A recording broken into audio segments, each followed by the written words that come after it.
Did you apply for the job to be CEO or were you headhunted? Well, I was headhunted. Okay, because if you'd applied, I was going to ask you, for heaven's sake, why? It's new, at least to Kenya. It's exciting.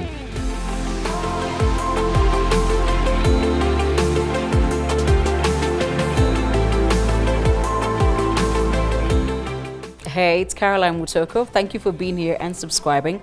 I'm about to introduce to you a gentleman who I think you'll come to know and like, but we will figure that out in the next 3 minutes between you and me. He is the new CEO at SBM, and he is Moezz Mir.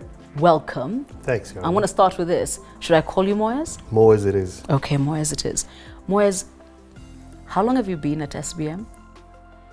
This is my 7th week at SBM. So you're the newest employee, aren't you? I'm the freshest on the block. Okay. Did you apply for the job to be CEO or were you headhunted? Well, I was headhunted. Okay, because if you'd applied, I was going to ask you, for heaven's sake, why? It's new, at least to Kenya. It's exciting. I'll bet it is. There's nothing else like it in the market, but we'll get to that. So they headhunt you. Yes. Obviously, they tell you it's a wonderful opportunity for a guy like you. Why did you take the job? Acquisition, SBM's entry into this market was through the acquisition of Fidelity Bank in May 2017. Okay. Within a span of 15 months or 12 months thereafter, we had the opportunity to acquire out some of the assets and liabilities of Chase Bank. So here you have an organization that's taking an SBM culture that exists from a group level. You have the culture of an acquired bank, which was Fidelity previously, and you have the you add Chase, the carved out assets of which we took over most of the people on Chase Bank, and you're not going to get an opportunity to be able to bring together 3 different cultures into one. That excited me. Really? Absolutely. But also, it just occurred to me, you're also stepping into a place where you chart your own path because you're not the CEO who comes after another. Absolutely. You're the guy. It can be a good thing and a bad thing, but yeah, absolutely. I think what's exciting about this is that it allows us to, and me in particular, to drive this ship in the direction that we as an organization feel it should go towards. And look, Caroline, we've got a great team behind us. One of the greatest assets we acquired was the human workforce, the people. I was going to tell you, people behind the organization. If you've got nothing else, you've got great people. Absolutely, we've got a fantastic team, fully driven, fully energized, and I've had the opportunity to work with other organizations. The uniqueness in what the people bring here is mind blowing, and I think that's what's going to drive us into the next stage of our evolution as a bank in Kenya.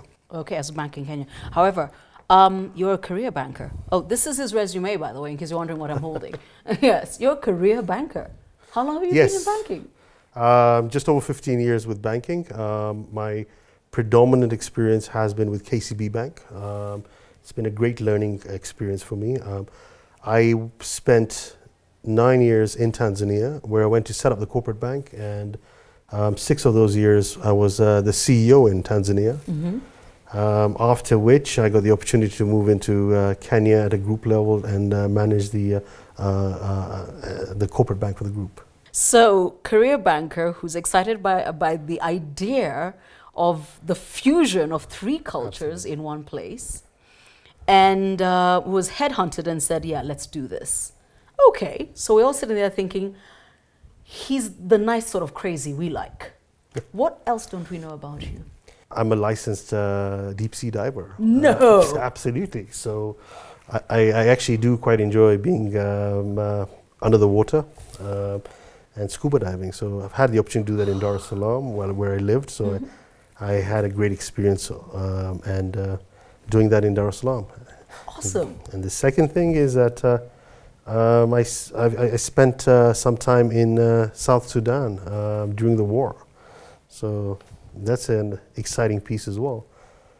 I was there during with the UN. I did a little stint with the UN straight after university, and did a consultancy. So have spent time in bomb shelters, and engaging with in a war-torn country, actually. I have a feeling that's the reason you were headhunted, not all the other credentials. They must have said, we need somebody in Nairobi to take care of the fact that we're starting something new, because SBM has never been in this market, if I'm not wrong. And they said, let's get a guy who's willing to go underwater and also hang out in bomb shelters.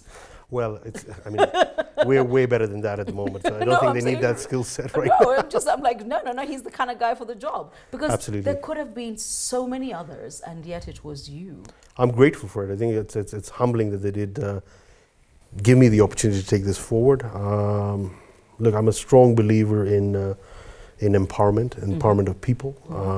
I'm a strong believer in creating wealth and eradicating poverty, and it actually lines up to what I was doing at the UN, and the passion towards poverty alleviation is what got me into that job, and I try to carry that moving forward. Banking is a big responsibility. It's about empowering people and individuals and corporations to be able to become more responsible citizens. You're responsible for providing money, and you're responsible for safekeeping money. Yeah, for safety, because it's not your money. Absolutely. I think I'll move on and get to know what I need to know about SBM, because you're sitting there just like me wondering, who is SBM? First and foremost, you need to know who the CEO for SBM is, and he prefers Moezz. If you just say Moezz, he's happy with that. You subscribe, call all your friends, and try and shut down the people who work at SBM who keep telling you, have you met our CEO? Yeah, come back. Let's talk about the bank.